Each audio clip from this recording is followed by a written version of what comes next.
Shri B.J. Panda. Thank you, Mr. Vice Chairman. Sir, I would like to convey to this House the deep resentment felt by the people of Odisha at this railway budget. Sir, we understand the resources constraint and we are as reasonable as anybody else.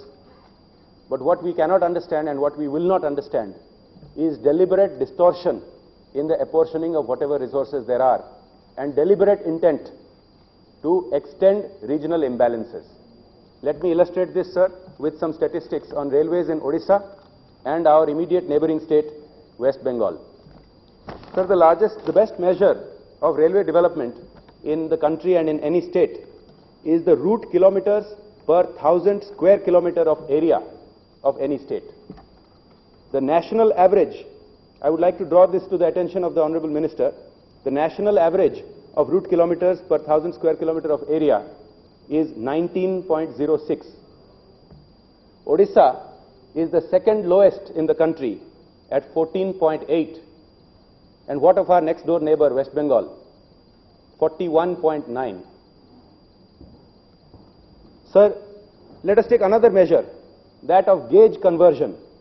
In the 8th plan, 5,000 crores rupees was spent on gauge conversion, all India, resulting in about 6,900 kilometers of route being converted to broad gauge. How much did Odisha get from this? Zero. Now let us take the gauge conversion budget for last year and this year. How much is Bengal getting of the entire gauge conversion budget from last year? 60%. How much for this year in this budget? 66%. How much is Odisha getting? Less than 1%. Sir, it is not just a question of statistics, it is also a question of attitude. Let me explain. Our Rajdhani Express from Odisha not only does not run frequently enough, it also goes through Howrah. Is that logical? No, sir, because it takes an extra 3 hours, an extra 400 kilometers. Sir, I do not blame the Honorable Minister, he was not the author of this budget as it was scripted. But sir, it seems from this that the original author of this budget perhaps thinks that Odisha is still part of the Bengal presidency.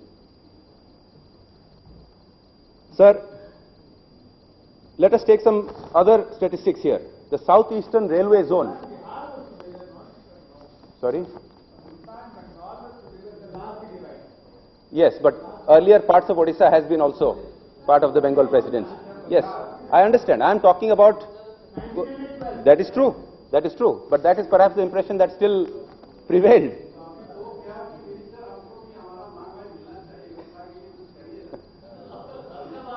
Sir, let us take the Southeastern Railway Zone. The Southeastern Railway Zone has the largest portion of its tracks in Odisha at more than 30%. The second largest portion of its tracks was in undivided Madhya Pradesh, and only the third largest portion of its tracks in West Bengal, and yet its headquarters are in West Bengal. No wonder, sir, without devolution of authority and power, the expenditure does not come to states like ours, which results in continued regional imbalance. I would like to make the point here, sir, that while Odisha has not a single railway zone, next door Bengal has 3 of them. Not only the Southeastern Railway Zone, which I have just talked about, but also the Eastern Railway Zone and the Northeastern Frontier Railway Zone. And if you take a look at what percentage... Sorry? Yes, but in Bengal. No, it is Assam. Assam. It is Assam. In looking at the percentage of how much of these railway zones expenditure goes into Bengal, it is an extremely high percentage, ranging of nearly 40%, looking at last year and this year. Sir, because of all these imbalances, several years ago, the East Coast Railway Zone was announced, and the foundation stone was laid by the then Prime Minister, and it has remained only on the drawing board. The state government has done what it can, and what was committed in providing 40 acres of land and 800 quarters already provided. And yet, this year, only 5 lakhs of rupees has been provided for this railway zone to be operational, which is a joke. Obviously, it cannot become operational at that. Not only that, over the past 3 years, the yearly allocation for the East Coast Railway Zone has been going down year by year. and now we are left saddled with only an officer on special duty who does not really have the authority to take the project forward. Sir, as a result of all these imbalances, a delegation from Odisha had met the Honorable Prime Minister shortly after the railway budget was introduced. This included our Chief Minister and 2 ministers in the Central Ministry, and the Prime Minister had given us assurances that these imbalances would be corrected. I look forward to hearing from the Honorable Minister what steps can be taken to correct these historical and even current imbalances. Sir, before concluding, I would like to make one more point. This is regarding freight costs, sir. Sir, as you are aware, Odisha is one of the most mineral-rich states in the country, and yet, because of the railway policies we have followed over the past 50 years, it costs more to transport minerals from one part of Odisha to another part of Odisha than to export minerals from Odisha to Japan. No wonder our economy cannot develop. It is not just about Odisha, sir. Transport costs have an impact over the entire country. There has been a false impression created that this railway budget is somehow people-friendly, and which is why the burden of increased costs has been put on industry, and thus freight costs have gone up. Sir, how is it people-friendly to have the cost of fertilizer go up? How is it people-friendly to have the cost of cement go up? How is it people-friendly to have the cost of oil go up? It is not just a question for Odisha, it is a question for the entire country. Whom are we fooling by making such plans? We must correct these imbalances, sir, and with that, I thank you. Shri Rajiv Shukla. उपसभापति महोदय, मुझे अवसर देने के लिए आपको बहुत धन्यवाद। जैसा कि बैरागी जी ने कहा, नीतीश कुमार जी का के लिए ये बहुत एक मुश्किल काम है। ममता के बजट को, समता को डिफेंड करना पड़ रहा है, लेकिन मैं समझता हूं कि वो इतने सक्षम हैं और पहले भी रेलवे विभाग में रहे कि इस काम को बखूबी निभा लेंगे। लेकिन 2-3 बातें हम उनके ध्यान में लाना चाहते और उनसे जाना भी चाहते थे। एक तो उनके जो बजट है वो 2000 करोड़ का गैप है, उसको वो कैसे पूरा करेंगे, और इस मामले में कुछ सुझाव भी थे, जैसे कि जो अपना रेलवे बोर्ड का और उनके स्टैब्लिशमेंट का खर्चा है, जो बजट में हेड 1 और हेड 2 में दर्शाया जाता है, उसमें कितनी कटौती वो करेंगे और कितनी कटौती का प्रस्ताव उनके मन में है, या उनके मतलब वो करना भी चाहते हैं या नहीं करना चाहते हैं, क्योंकि वो एक बड़ा खर्चा है जिस पे मेरे ख्याल से कटौती करनी चाहिए। छोटा सा उदाहरण है उसमें कि ऊपर से लेकर नीचे तक छोटे छोटे अधिकारियों के एसटीडी आईएसडी फोन लगे हुए हैं, जबकि रेलवे का अपना टेलीकॉम सिस्टम होता है जिसके जरिए जो उनका असली काम है उसको वो कर सकते हैं, लेकिन इसके बावजूद ये सुविधा उन सबको मिली हुई है। दूसरी चीज ये है कि जो जरूरी पद हैं उन्हीं पदों को रखा जाए। तमाम ऐसे रेलवे में तो कमलापति जी के जमाने से परंपरा चली आ रही है कि सरप्लस स्टाफ है, और यहाँ भी अधिकारी भी तमाम जगह जहाँ एजीएम डीजीएम इतना भरे हुए हैं कि उनके लिए कमेटी बनाई जानी चाहिए, और कितने स्लॉट्स हैं और कितनी रिक्वायरमेंट है उसके हिसाब से उन पदों को भरना चाहिए और बाकी पदों को समाप्त किया जाना चाहिए। एक और बड़ी बात है कि रेलवे की जो जमीन है, करीब 62,000 हेक्टेयर जमीन है पूरे देश में, और खाली पड़ी हुई है या उस पर कब्जे हो रहे हैं या उसका दुरुपयोग हो रहा है, उसका कोई इस्तेमाल नहीं है। हाँ, मैं आपकी समस्या समझता हूं कि राज्य सरकारों की वजह से उनको आप अपने हाथ में लेके पूरी तरह से बेच नहीं सकते हैं, लेकिन उनका एक्सप्लॉयटेशन जरूर हो सकता है।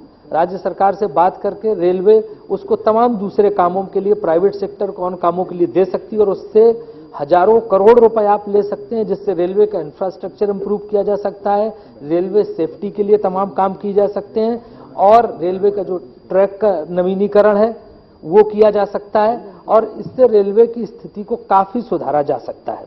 राज्य सरकारों को भी आप उसमें हिस्सा दे सकते हैं उस पैसे में से, इसमें भी किसी को कोई एतराज नहीं होगा। चौथी चीज ये कि सुपर स्पीड ट्रेन्स इनको बढ़ाना चाहिए। अभी फ्रांस और स्पेन से आपकी बात हो रही है, मेरे ख्याल से इस काम को करना चाहिए। इसके लिए बैंकों से आपको जमकर आपको लोन भी मिलेगा, क्योंकि आपकी जो प्रॉफिट है, प्रॉफिटेबिलिटी है 19% है, 16% पे लोन मिलने को देने को जो है पूरे विश्व में लोग तैयार रहते हैं, तो उसमें आपको कर्ज भी मिल सकता है, इधर से इन संसाधनों से आप पैसा भी जुटा सकते हैं, और सुपर स्पीड ट्रेन्स को भैया जो है जितनी ज्यादा संख्या में ला सकें या चला सकें वो अच्छा रहेगा। एक बात और थी कि वैगन परचेज को लेकर कि जितनी आपकी जरूरत है आप उतने वैगन खरीदें। मुझे सूचना मिली है कि आपकी जरूरत 18,000 की है, और आप इतने 23,000 का ऑर्डर दे रहे हैं, और ये किस लिए हो रहा, किसको बचाने के लिए हो रहा, किस किया जा रहा है, मैं नहीं समझता हूं। इसलिए इस मामले में देश हित में आप कोई लिहाज मत करिए, किसी किस्म की इसमें आपको रहमदिली की आवश्यकता नहीं है। ये जितने आपको वैगन्स की जरूरत है उतने वैगन्स खरीदिए, वरना इस देश का पैसा जो है बर्बाद करने की कोई जरूरत नहीं है। वो तो बनते हैं, ये तो बात की बात मंत्री जी बताएंगे कहां से खरीदें। और सब एक जो सुझाव पहले आया था और सदस्यों ने भी दिया था कि बिना रिजर्वेशन के जो डब्बे हैं वो बढ़ने चाहिए, उन कोचेस को बढ़ाया जाना चाहिए, इससे आम जनता को काफी। और आखिरी में एक बात छोटी सी मैं और कह दूं कि बड़ा माहौल चल रहा ममता जी के खिलाफ, ऐसा मत कर दीजिएगा कि जो कुछ उन्होंने पश्चिम बंगाल को सुविधाएं दी हैं सारी सुविधाएं कट जाएं, क्योंकि अब वो रेल मंत्री नहीं है। तो इस बात का ख्याल रखिएगा कि उनके साथ भी कोई अन्याय न हो। ठीक है, हाँ, उचित हिस्सा जो है उनको मिलना चाहिए, कोई उनके साथ हाँ अन्याय नहीं होना चाहिए। और एक व्यक्तिगत